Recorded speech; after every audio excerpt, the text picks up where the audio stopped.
রাতের গভীরে তাহাজ্জুদরত নামাজরত তাসবিহ হাতে থাকা মুসল্লিদেরকে গুলি করে হত্যা করেছিল আওয়ামী লীগ। আওয়ামী লীগের দালালেরা বেশিরভাগের দালালেরা একটা একটা লীগ আমরা যদি দ্রুতই আমরা খুশি হইয়া আন্দোলনের হাল ছেড়ে না দিতাম, আমরা যদি একটা বিপ্লবী সরকার গঠন করতে পারতাম, তাহলে আজকের এই পরিণতি হয়তো আমাদেরকে দেখতে হতো না। আসলে আমি একটা কথা বিশ্বাস করি, এবং আমি যেটা দেখতেছি যে এই উপদেষ্টাদের মধ্যে জুলাইয়ের কোনো স্পিরিটি নাই।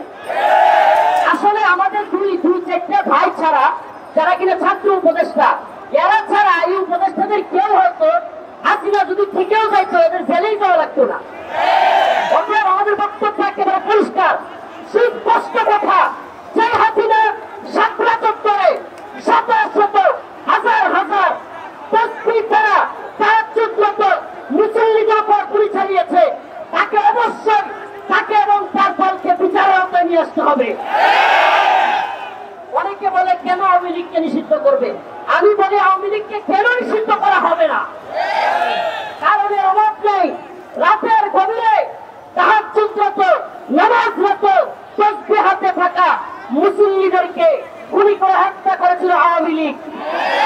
পিলখানায় সেনাবাহিনীকে হত্যা করেছে আওয়ামী লীগ, জুলাইবাদের ভাইদেরকে হত্যা করেছে আওয়ামী লীগ, সিরাজেরামসি করেছে, ধর্ষণ করেছে আওয়ামী লীগ ছাত্রলীগ, আপনাকে হত্যা করেছে আওয়ামী লীগ ছাত্রলীগ।